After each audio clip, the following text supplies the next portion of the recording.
Hello, good morning everyone. So आज हम लोग जो है क्या कहते हैं, कोर जावा के ऊपर डेमो देखने जा रहे हैं कि what is core Java and core Java का आगे स्कोप क्या है, कहाँ कहाँ यूज केस है, कब हमें यूज करना है। ठीक है, कोर जावा को। तो ये सारी चीज़ें हमें आज के इस सेशन में देखनी है। ठीक है, सो स्टार्ट करते हैं हम। और इसमें दो चीज़ें होंगी, एक होगा इंट्रो और दूसरा जो है इसका प्रैक्टिकल। ठीक है, कि जावा के ऊपर काम कैसे करते हैं, ये सारी चीज़ें। तो सबसे पहले एक चीज़ थोड़ा सा हम देख लेते हैं। ठीक है, कि क्या है इसमें जावा में। सबसे पहली चीज़, जो आपकी जावा है, जावा कहाँ यूज़ होती है वो देखिए आप लोग। हम लोग जब भी कोई एक एप्लीकेशन बनाते हैं, चाहे फुल स्टैक एप्लीकेशन हो या किसी और डोमेन में भी हम लोग जावा को यूज़ कर सकते हैं। ठीक है, अभी हम बात कर रहे हैं फुल स्टैक एप्लीकेशन की। तो जब भी हम कोई फुल स्टैक एप्लीकेशन बनाते हैं तो हमें कुछ चीज़ों की ज़रूरत पड़ती है, कुछ टेक्नोलॉजीज़ की ज़रूरत पड़ती है। ठीक है, front end, back and and database, तीन चीज़ों की ज़रूरत पड़ती है। ठीक है, फुल स्टैक में फ्रंट एंड आता है, बैक एंड आता है और डेटाबेस आता है। तो जो फ्रंट एंड की टेक्नोलॉजीज हैं सबको पता ही होगा, HTML CSS जावास्क्रिप्ट, ये सारी फ्रंट एंड की टेक्नोलॉजीज हैं। ठीक है, जो कि एक वेबसाइट को बनाने में हेल्प करती हैं। ठीक है, ये आपका फ्रंट एंड है। अब बारी आती है बैक एंड की। तो बैक एंड जो है, अगर आपको बैक एंड में काम करना है तो बैक एंड के लिए भी बहुत सारी टेक्नोलॉजीज। ठीक है, चलो अभी उसको देखते हैं। अब हमारी एप्लीकेशन में मान लो कोई डेटा है, तो हमें डेटा जो स्टोर करना है, हमारे पास डिफरेंट डिफरेंट डेटाबेसेस अवेलेबल हैं। चाहे पोस्टग्रेस हो, MySQL हो, SQL सर्वर हो, या इवन नो SQL डेटाबेस ही क्यों ना हो, MongoDB वगैरह, आप इन सब में भी डेटा स्टोर कर सकते हो अपना, जो भी आपकी एप्लीकेशन का डेटा है। ठीक है, बैकएंड में अगर आपको काम करना है, फॉर एग्जांपल अगर मैं जावा की बात करूँ, तो जावा में अगर आप बैकएंड करोगे तो सबसे पहली चीज़ आनी चाहिए आपको कोर जावा। ठीक है, और कोर जावा से भी पहले आपको थोड़ी बहुत कोडिंग की बेसिक आनी चाहिए, लाइक C++, ये सारी चीज़ें जो है बेसिक आनी चाहिए। ठीक है, फिर उसके बाद कोर जावा करने के बाद हम लोग मूव करते हैं एडवांस जावा की तरफ। ठीक है, एडवांस जावा के बाद, advance Java mean servlet and JSP, फिर हम आते हैं हाइबरनेट, स्प्रिंग के भी डिफरेंट डिफरेंट मॉड्यूल्स हैं, स्प्रिंग कोर, MVC वगैरह बहुत सारे हैं, सिक्योरिटी वगैरह। ठीक है, AOP। फिर उसके बाद बारी आती है स्प्रिंग बूट की। ठीक है, तो जो आजकल की मॉडर्न जितनी भी एप्लीकेशंस हैं वो सारी की सारी स्प्रिंग बूट में बनाई जा रही हैं। ठीक है, क्योंकि स्प्रिंग बूट जो है आपको रैपिड एप्लीकेशन डेवलपमेंट की फंक्शनैलिटी देता है। आप बहुत ही जल्दी अपनी पूरी बैकएंड एप्लीकेशन को बना सकते हो यूजिंग स्प्रिंग बूट, जो कि ऑटो कॉन्फ़िगरेशन को फॉलो करता है। ठीक है, जो स्प्रिंग बूट है ये क्या करता है, कन्वेंशन ओवर कॉन्फ़िगरेशन को फॉलो करता है। ठीक है, फिर स्प्रिंग बूट के भी बहुत सारे डिफरेंट डिफरेंट मॉड्यूल्स हैं हमारे पास। ठीक है, स्प्रिंग क्लाउड हो गया, आपका सिक्योरिटी हो गया, स्प्रिंग बैच हो गया, बहुत है। ठीक है, स्प्रिंग AI हो गया, जो कि अभी बहुत अच्छी डिमांड में चल रहा है। तो ये सारी चीज़ें होती हैं। फिर आप जावा एप्लीकेशन के साथ चाहो तो AI integration, GitHub, cloud deployment, अपने पूरी एप्लीकेशन को क्लाउड पर डिप्लॉय कर सकते हो। तो ये सारी चीज़ें आप लोग बैकएंड में कर सकते हो। ठीक है, तो कोई भी फुल स्टैक एप्लीकेशन बनाने के लिए आपको चाहिए होती है UI के लिए front end, logic, business logic के लिए बैक एंड के लिए कोर जावा, एडवांस जावा, ये सारी चीज़ें। फिर डेटा को स्टोर करने के लिए कोई भी एक डेटाबेस। हमारे पास और भी डेटाबेसेस अवेलेबल हैं। ठीक है, MySQL हो गया, पोस्टग्रेस हो गया, ये सारे अलग अलग अवेलेबल हैं। ठीक है, तो इस तरीके से काम चलता है। तो फ्रंट एंड रिक्वेस्ट करता है सर्वर पे। ठीक है, और सर्वर देखता है कि अगर उसे कोई डेटा स्टोर करना है या रिट्रीव करना है डेटाबेस से तो वो करेगा। फिर लॉजिक लगा के जो रिक्वेस्ट आई है उसको प्रोसेस करेगा, प्रोसेस करने के बाद वो रिस्पॉन्स भेज देगा क्लाइंट को। तो इस तरीके से काम चलता है। ठीक है, तो अगर आपको जावा फुल स्टैक सीखनी है तो जावा फुल स्टैक में सबसे पहले जो है आपको इन सब चीज़ों को मास्टर करना पड़ेगा। ठीक है, front end, back and and database. ठीक है, तो अभी के लिए हम लोग फोकस कर रहे हैं बैक एंड पे। तो बैक एंड में भी हम सबसे पहले टेक्नोलॉजी पे फोकस कर रहे हैं कोर जावा पे। ठीक है, let's get started. So core Java पे काम करने के लिए मेरे पास डिफरेंट डिफरेंट आईडीज हैं, डिफरेंट डिफरेंट टूल्स हैं, ठीक है। पहले के टाइम पे जो भी हमारा कोड हुआ करता था वो हम ज़्यादातर नोटपैड वगैरह पे कर लेते थे, जो कि एक सिंपल टेक्स्ट एडिटर है। पहले के ज़माने में वही हम यूज़ करते थे, ठीक है। बट आजकल ऐसा नहीं है, ठीक है। आजकल हम मॉडर्न आईडीज़ यूज़ करते हैं, हमारे पास डिफरेंट डिफरेंट आईडीज़ अवेलेबल है। फॉर एग्जांपल हमारे पास VS कोड है, एक्लिप्स है, इंटेलिजे है, फिर उसके बाद जो है क्या कहते हैं नेटबीन्स है, और भी डिफरेंट डिफरेंट आईडीज़ हमारे पास अवेलेबल हैं, ठीक है। आप कोई भी आईडी यूज़ कर लो, या इवन ऑनलाइन कंपाइलर भी अवेलेबल है, ठीक है। कोड आपका हमेशा हर जगह सेम होगा, कोड हमेशा सेम होगा, चाहे कहीं पर भी करो, ठीक है। चाहे मैं VS कोड पे करूँ, नोटपैड पे करूँ, इंटेलिजे पे करूँ, ठीक है, हर जगह सेम होगा। ओके, सो अब हमें कुछ चीज़ों की ज़रूरत है। अगर आपको जावा पे काम करना है तो जावा में काम करने के लिए सबसे पहले चीज़ चाहिए होती है हमें JDK, जावा डेवलपमेंट किट। आप JDK का कोई भी स्टेबल वर्जन डाउनलोड कर सकते हो, JDK 17, 21, 25। अभी 17 ज़्यादा कंपैटिबल है तो ज़्यादातर लोग 17 प्रीफर करते हैं, ठीक है। सो लेट करिए मैं 25 डाउनलोड कर रहा हूँ। ये भी एक स्टेबल वर्जन है, अभी 16 सितंबर को ही लॉन्च हुआ है 2025 में। सो जावा 25 विंडोज़, उसके बाद 64 बिट इंस्टॉलर डाउनलोड करो। exe फाइल डाउनलोड हो रही है, ठीक है, अभी थोड़ी देर में डाउनलोड हो जाएगी। फिर नेक्स्ट नेक्स्ट नेक्स्ट करके इंस्टॉल। सेम चीज़ इनके साथ भी है, एक्लिप्स IDE, इंटेलिजे इनके साथ भी है, ठीक है। इनको भी बस ऑनलाइन डाउनलोड करो, नेक्स्ट नेक्स्ट करके इंस्टॉल कर दो। एक्लिप्स का एंटरप्राइज एडिशन इंस्टॉल कर लेना, और भी जो आपको अच्छा लगे वो यूज़ कर सकते हो, ठीक है। इंटेलिजे आइडिया के community addition, visual studio code normally हो जाता है 64 बिट सिस्टम इंस्टॉलर। तो देखते हैं एक बार, मैं यहाँ पे कर रहा हूँ Windows R CMD, मैं लिख रहा हूँ जावा C space hyphen version, enter. तो मेरे पास जावा का कौन सा वर्जन अवेलेबल है, 25.0.1, ठीक है। जावा हाइफन वर्जन, देखिए मेरे पास 25 अवेलेबल है, ठीक है। तो मेरे पास जो जावा कंपाइलर है एंड जावा लॉन्चर है, दोनों ही 25 है।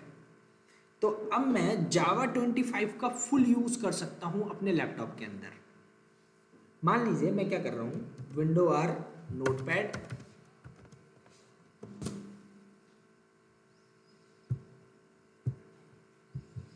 यहां पे मैं क्या कर रहा हूं,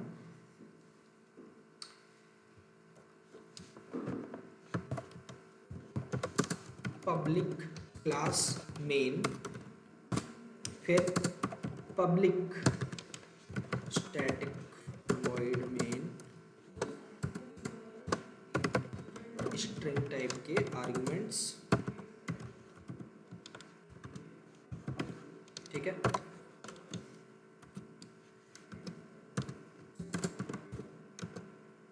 system dot out dot println hello world,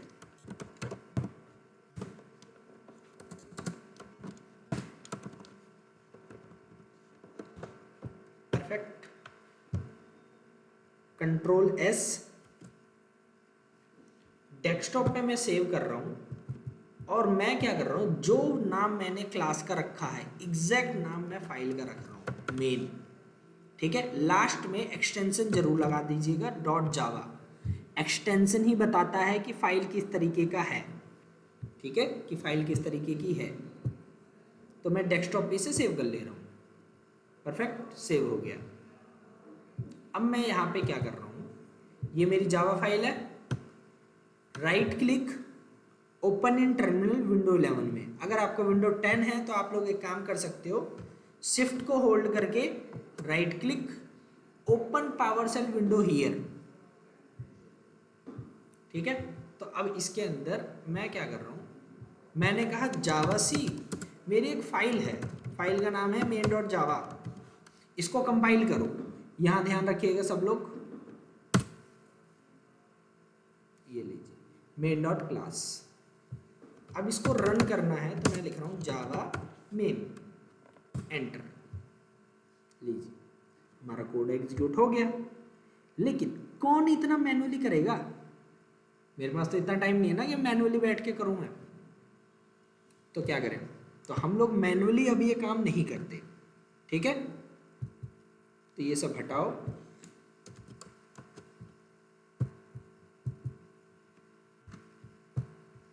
अब मैं आ रहा हूं VS कोड पे, ठीक है। आप लोग VS कोड यहां से डाउनलोड कर सकते हो, VS कोड डाउनलोड,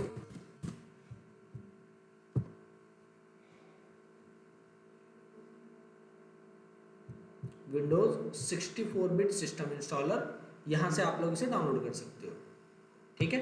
तो इसको डाउनलोड कर लीजिएगा आप लोग। जब भी VS कोड आप लोग खोलोगे, VS कोड में आपको कुछ इस तरीके की विंडो मिलेगी, ठीक है। अब सबसे पहला काम होता है VS कोड में फोल्डर को ओपन करना, ठीक है। यहां पे आइए, ओपन फोल्डर, कोई भी फोल्डर ओपन करिए। फॉर एग्जांपल मैं एक काम करता हूँ, डेस्कटॉप पे एक फोल्डर ओपन कर ले रहा हूँ, ठीक है, डेमो जावा, परफेक्ट।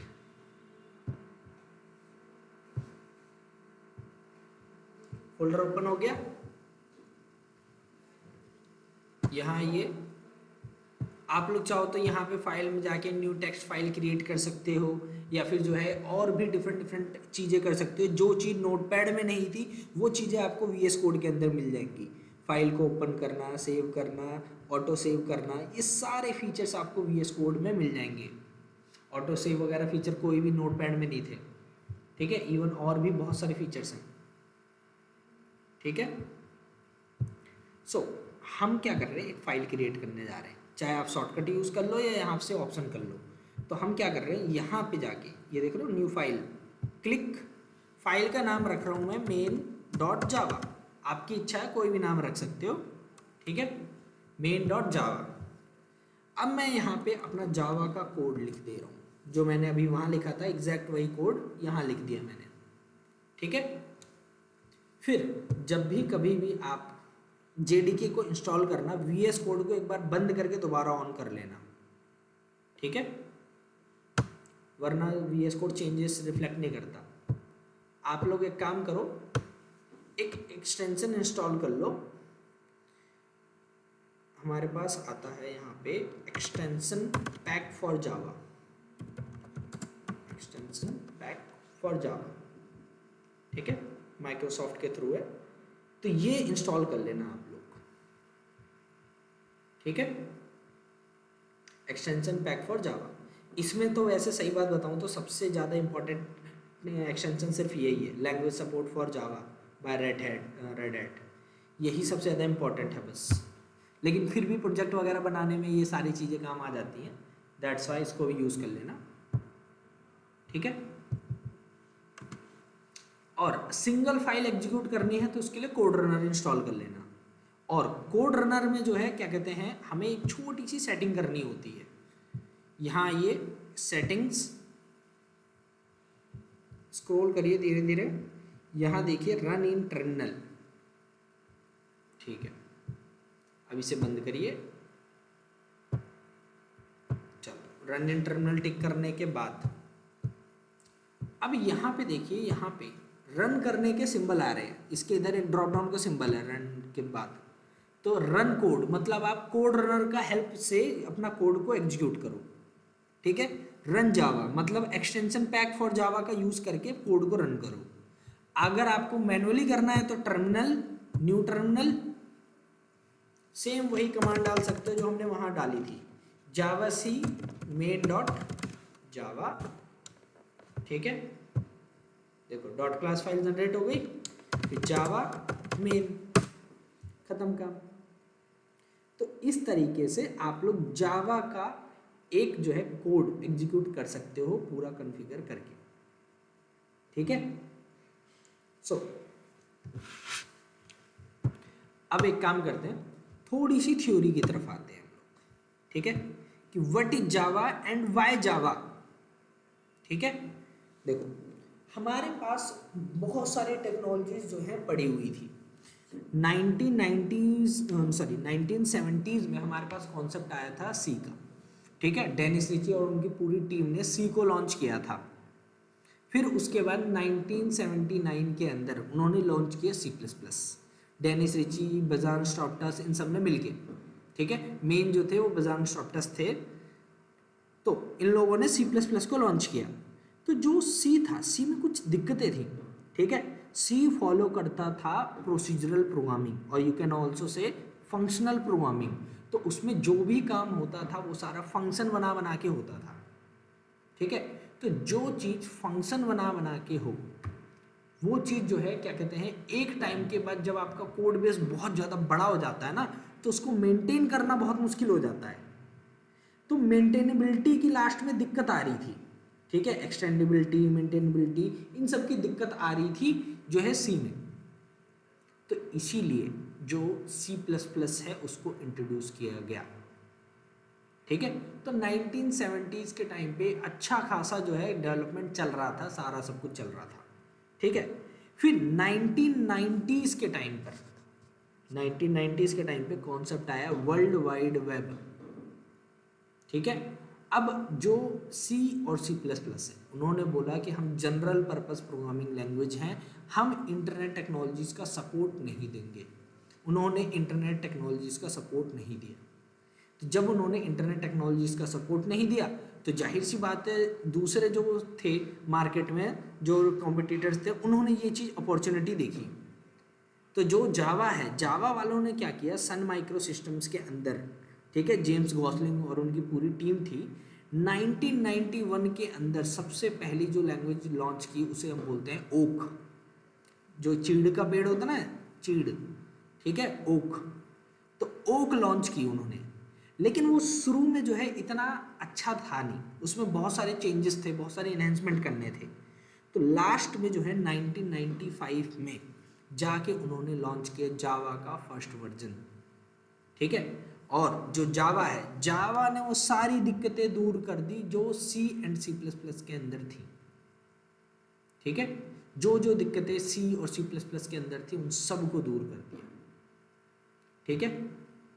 तो ऐसी क्या क्या प्रॉब्लम्स थी सी और C++ में जो जावा ने दूर की। सबसे पहली चीज़ तो सी में तो ये था कि वो फंक्शनल प्रोग्रामिंग फॉलो करती थी। फिर C++ ने जो है ऑब्जेक्ट ओरिएंटेड प्रोग्रामिंग इंप्लीमेंट करके वो प्रॉब्लम दूर कर दी, ठीक है। लेकिन अभी भी एक बहुत ही मेजर इशू बना था, किसका, प्लेटफॉर्म डिपेंडेंसी का। किसकी प्रॉब्लम थी, प्लेटफॉर्म डिपेंडेंसी की। मतलब कि अगर सी या C++ का कोड मैं उनके पर्टिकुलर जो है ऑपरेटिंग सिस्टम के कंपाइलर से अगर कंपाइल करूं, तो जो एग्जीक्यूटेबल फाइल बनती थी वो सिर्फ और सिर्फ उसी टाइप के ऑब्जेक्ट ऑपरेटिंग सिस्टम पे चलती थी, ठीक है। तो लिनक्स वाली मैक पे नहीं चलेगी, मैक वाली जो है विंडोज़ पे नहीं चलेगी, विंडोज़ वाली लिनक्स पे नहीं चलेगी। तो ये चीज़ सही नहीं थी, ठीक है। तो इस चीज़ को देखते हुए जावा ने इस प्रॉब्लम को भी दूर कर दिया। और जो सी और C++ थे, ये दोनों ही सपोर्ट करते थे पॉइंटर्स का। किसका सपोर्ट करते थे, पॉइंटर्स का। और पॉइंटर्स एक बहुत बड़ा सिक्योरिटी कंसर्न था, ठीक है, सिक्योरिटी के लिए बहुत बड़ी दिक्कत थी। तो जावा ने बोला कि हम इसको भी दूर कर देंगे, ठीक है। इंटरनेट टेक्नोलॉजीज का सपोर्ट दे दिया जावा ने, मल्टी थ्रेडिंग का बहुत अच्छे लेवल पे सपोर्ट दे दिया उसने। जावा ने जो है प्लेटफॉर्म इंडिपेंडेंसी जो है इम्प्लीमेंट कर दी, ठीक है। और भी ऐसी बहुत सारी चीज़ें उन्होंने दे दी थी, AWT, स्विंग वगैरह, न जाने क्या क्या इतनी दे दी थी कि पूछो मत, ठीक है। तो इसी वजह से जो है 1995 के टाइम पे जावा इतनी बूम पे चली गई, ठीक है। इनके प्लेटफॉर्म इंडिपेंडेंसी, इंटरनेट टेक्नोलॉजी का सपोर्ट और नेटवर्क सेंट्रिक होने की वजह से, ठीक है। ये जो है नेटवर्किंग के एप्लीकेशन बहुत इजीली जावा के अंदर बनाई जा सकती है, और बहुत ही स्केलेबल लैंग्वेज है, बहुत ही सिक्योर लैंग्वेज है। दैट्स वाई जावा इतनी पॉपुलर हो गई। इतनी पॉपुलर हो गई कि जो ओरेकल है उनका जो है, क्या कहते हैं, ओरेकल बोल रहा हूँ, सन माइक्रो सिस्टम्स जो है उनका जो है उस टाइम पे टैगलाइन बन गया, रन्स ऑन 3 बिलियन डिवाइसेस। इतनी ज़्यादा जो है पॉपुलर हो गई थी उस समय पे। और जावा जब से लेके अभी तक टोटल 30 साल हो चुके हैं मार्केट में, ठीक है, 1995 से लेके अभी तक टोटल 30 साल से मार्केट में टिकी हुई है। और जावा ही एक ऐसी एवरग्रीन लैंग्वेज है जिसकी मार्केट वैल्यू कभी कम नहीं हुई है। न जाने कितनी ही लैंग्वेजेस आई गई, बट जावा ही ऐसी है जो कि मार्केट में बहुत अच्छे लेवल में टिकी हुई है। ठीक है, तो एक बार थोड़ा टेक्निकल डेफिनेशन देख लेते हैं जावा की, क्या है क्यों है, थोड़ा अच्छे लेवल में देखते हैं डेफिनेशन। ठीक है, सो देखिए जरा इसमें क्या लिखा है मैंने। So Java is a widely used high level programming language for coding. It has been a popular choice among developers for over 3 decades with millions of Java applications in use today। तो जावा क्या है, एक high level programming language है जिसमें English में coding की जाती है। ठीक है, जो प्रोग्रामिंग लैंग्वेज होती हैं इनकी भी जो है लेवल्स होती हैं, जैसे low level, mid level, high level. Low level में direct bits, binaries, registers, pointers, इन पे काम होता था। ठीक है, और वो जो काम होता था ऐसा होता था कि यूजर जो है समझ भी नहीं पाएगा, डेवलपर एक्सपीरियंस जो है बहुत खराब हो जाता था, उसमें डिबगिंग करना बहुत हार्ड था। तो उस दिक्कत को जो है क्या कहते हैं, जावा के अंदर यहाँ पे दूर कर दिया गया using high level programming language, English का यूज करके। ठीक है, और जो सी और C++ है उन लोगों ने भी वही हाई लेवल लैंग्वेज का कॉन्सेप्ट इंप्लीमेंट कर लिया, और साथ ही साथ लो लेवल लैंग्वेज का भी कोड आप सी और C++ में कर सकते हो। तो अब C और C++ में लो लेवल का भी काम हो सकता है, मिड लेवल का भी काम हो सकता है। That's why C and C++ को हम लोग बोला जाने लग गया मिड लेवल प्रोग्रामिंग लैंग्वेज। लो का भी काम कर सकता है, हाई का भी काम कर सकता है। ठीक है, सो इसलिए यहाँ पे जावा को हाई लेवल प्रोग्रामिंग लैंग्वेज बोला गया, क्योंकि इसमें जो कोडिंग होती है इंग्लिश में होती है और बहुत ही रीडेबल फॉर्मेट में होती है।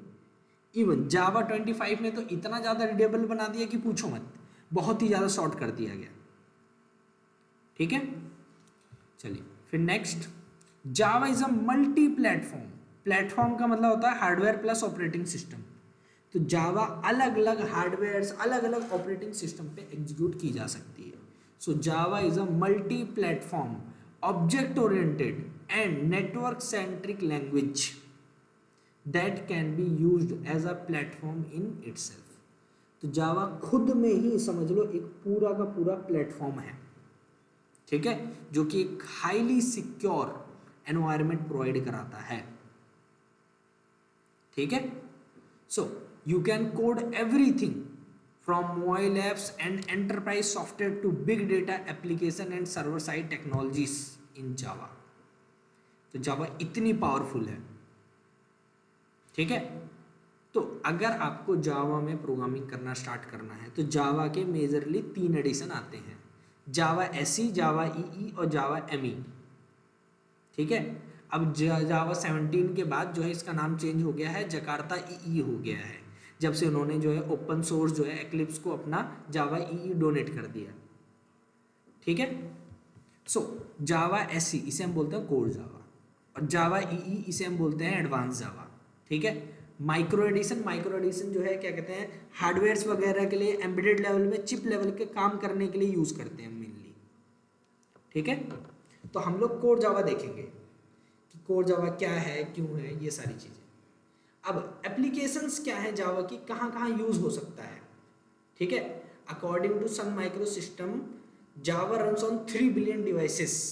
उस समय की बात है, आज की तो बात ही नहीं, मत पूछो।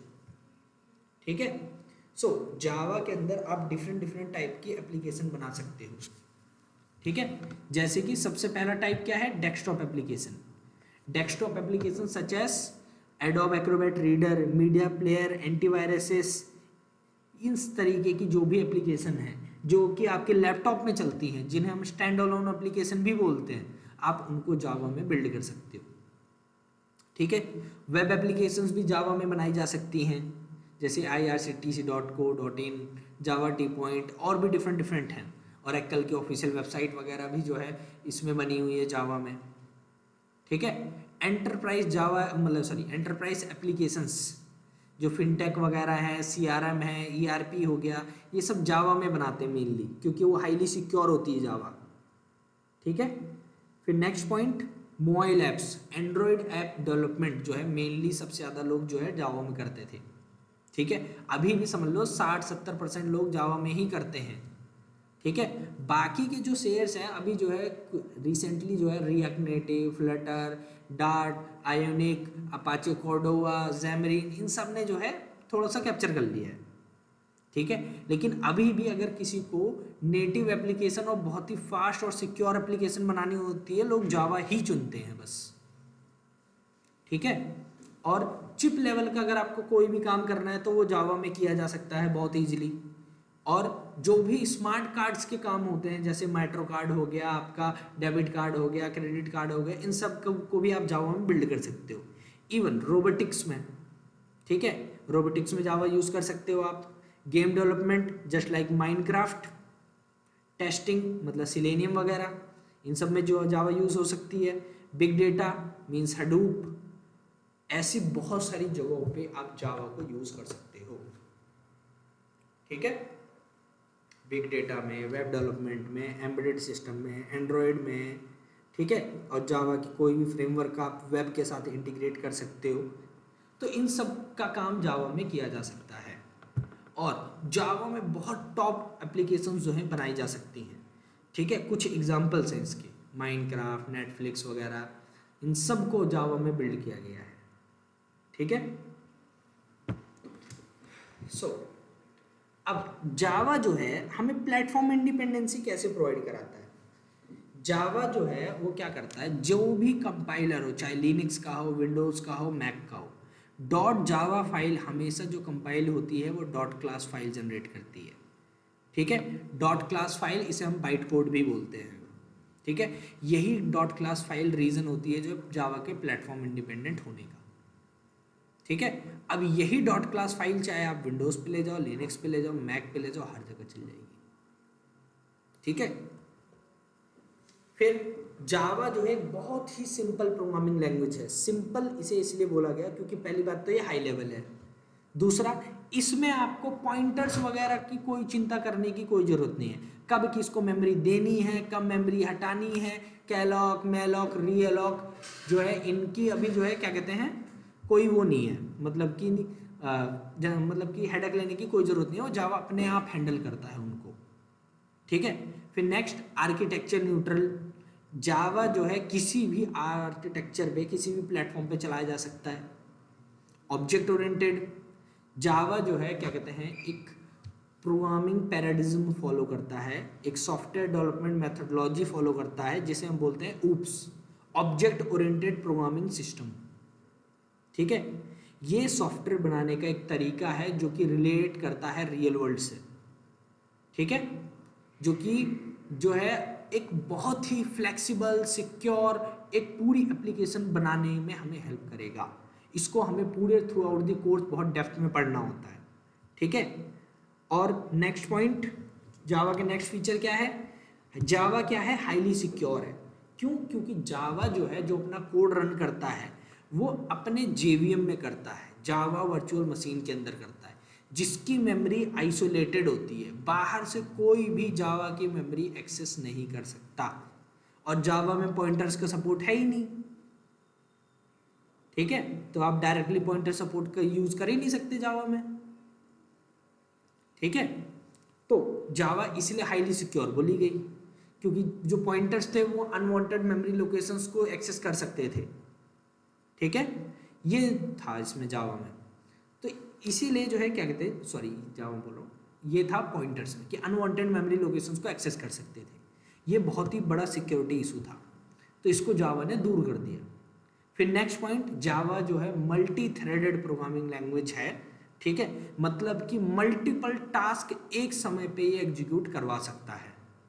ठीक है, फिर नेक्स्ट, जावा ऑटोमेटिक मेमोरी मैनेजमेंट करता है और डेटा टाइप की चेकिंग बहुत ही स्ट्रिक्टली करता है, जो कि पाइथन एंड जावास्क्रिप्ट जैसी लैंग्वेजेस नहीं करती। तो ऐसे बहुत सारे फीचर्स हैं जावा के। ये तो कुछ मेजर फीचर्स थे जावा के। ठीक है। अब जावा का भी आर्किटेक्चर आता है कि भाई जावा काम कैसे करता है, क्या होता है इसमें। तो जब भी आपको जावा जो है मतलब कि जावा पे काम करना है तो सबसे पहले चाहिए होता है आपको जेडीके, जावा डेवलपमेंट किट, जिसमें दो चीज़ें होती हैं, ठीक है। एक तो जेआरई, फिर दूसरा जावा का कंपाइलर एंड लॉन्चर जो सबसे मेन है। और भी चीज़ें होती हैं जेसेल वगैरह, जे पैकेज वगैरह, लेकिन सबसे मेन यही है अभी के लिए, ठीक है। तो जावा का कंपाइलर जो जावा के कोड को कंपाइल करता है, फिर जावा का लॉन्चर जो कि जावा के कोड को रन करता है, फिर नेक्स्ट जेआरई, ठीक है, जावा रन टाइम एनवायरनमेंट। तो ये क्या करता है, जो जावा का कोड है उसको जो है क्या कहते हैं रन कराने का काम करता है जेवीएम में, ठीक है। अब जेआरई के अंदर होता है जेवीएम, जावा वर्चुअल मशीन, ठीक है। ये समझ लो एक ऐसी मशीन है जिसकी मेमोरी आइसोलेटेड होती है, बाहर से कोई भी इसकी मेमोरी वगैरह एक्सेस नहीं कर सकता। बहुत ही इंपॉर्टेंट कंपोनेंट है जावा का, इसको भी डेप्थ में देखेंगे। और जेवीएम को चलने के लिए कुछ लाइब्रेरीज, कुछ जावा के पैकेजेस की ज़रूरत होती है, ठीक है। जैसे यहाँ पे जो है java.util.scanner, ये स्टैंडर्ड पैकेजेस आ जाते हैं, ऐसे और भी हैं, ठीक है। उसको हम आगे देखेंगे डेप्थ में। फिर नेक्स्ट अब बारी आती है जावा के आर्किटेक्चर, ठीक है। जावा का आर्किटेक्चर बाय डिफ़ॉल्ट जो फ्लो होता है वो क्या होता है कि जैसे कि जावा का कोड है, जो आपका कंपाइलर है, जो जावा सी नाम का कंपाइलर है, वो जावा के कोड के आपको कोड जो होता है उसको कन्वर्ट करता है बाइट कोड में। बाइट कोड मतलब डॉट क्लास फाइल, फिर डॉट क्लास फाइल हो जाती है जेवीएम के पास, जावा वर्चुअल मशीन के पास। फिर जो जेवीएम है वो क्या करता है, सबसे पहले उस डॉट क्लास फाइल को मेमोरी में लोड करेगा यूजिंग क्लास लोडर। फिर जो क्लास लोडर जो है उसको जब लोड कर लेगा तो अगला स्टेप आता है बाइट कोड वेरीफायर का। तो बाइट कोड वेरीफायर क्या करेगा, वेरीफाई करेगा कि जो डॉट क्लास फाइल लोड हुई है क्या किसी ने इसके साथ कोई टेम्परिंग तो नहीं की, कोई छिड़खानी तो नहीं की, ठीक है। वो सिक्योरिटी के लिए सबसे पहले उसे चेक करता है। अगर सब कुछ सही है तो अब इंटरप्रेटर जो लाइन बाय लाइन कोड को एग्जीक्यूट करता है और JIT compiler, just in time compiler, दोनों मिलके जावा के कोड को एग्जीक्यूट करवाते हैं, ठीक है। तो ये एग्जीक्यूट कराते हैं रन टाइम पे। फिर रन टाइम वगैरह जो जावा चलता है वो कहाँ चलता है, ऑपरेटिंग सिस्टम। तो ऑपरेटिंग सिस्टम के एपीआई से एक्सेस करता है। फिर ऑपरेटिंग सिस्टम कहाँ चलता है, हार्डवेयर पे, ठीक है, हार्डवेयर पे। फिर इस तरीके से जो है पूरा प्रॉपर काम चलता है जावा के अंदर, ठीक है। फिर अब बारी आ जाती है कि जावा के कोड में अगर जावा के प्रोग्राम को हम कैसे रन करें। तो जावा के प्रोग्राम को रन करने के लिए हम जो भी स्टेप्स होते हैं हम पहले ही देख चुके हैं, एक बार इसको एग्जीक्यूट करवा चुके हैं, ठीक है। अब बारी आती है इसमें जो जो चीज़ें हैं वो क्या हैं, क्यों हैं, ये सारी चीज़ें, जैसे कि पब्लिक क्यों लिखा हमने, सिम क्लास क्या है, ये सारी चीज़ें, ठीक है। तो जो भी हमने अभी कोड लिखा था इसकी जो है एक स्पेशल मीनिंग है, ठीक है। क्या है इसमें, जैसे कि मैंने अभी ये कोड लिखा था, ठीक है,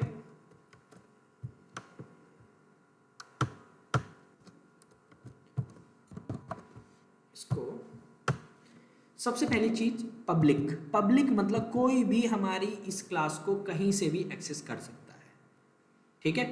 फिर क्लास, क्लास जो कीवर्ड है ये बता रहा है कि हम यहाँ पे एक क्लास बनाने जा रहे हैं, एक समझ लीजिए कि ब्लूप्रिंट बनाने जा रहे हैं जिसका नाम रख रहा हूँ मैं मेन, ठीक है।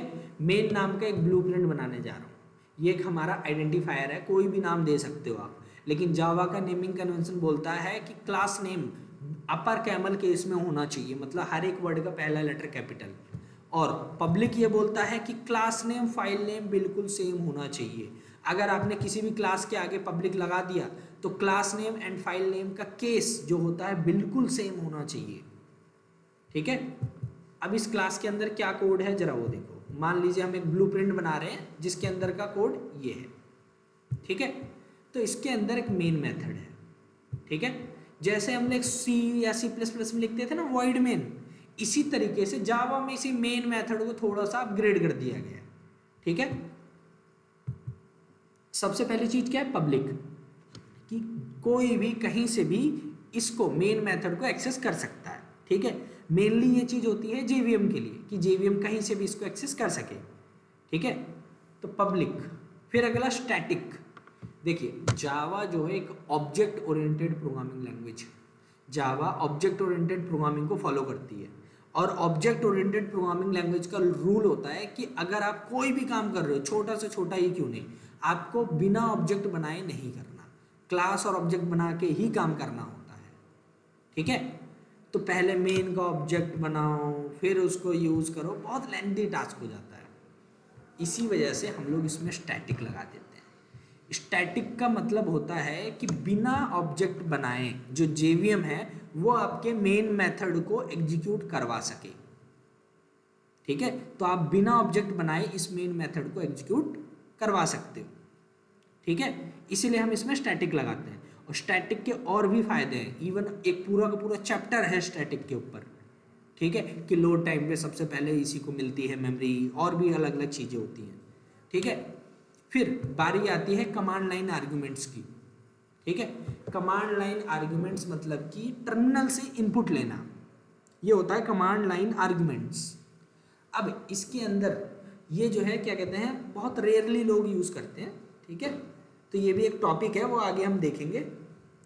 फिर नेक्स्ट, मेन मेथड क्या क्या काम कर रहा है। इसमें हम क्या कर रहे हैं, system out dot println. ठीक है, हम बोल रहे हैं सिस्टम नाम की एक क्लास है जो कि बनी बनाई है, उसके अंदर एक ऑब्जेक्ट है बना बनाया आउट।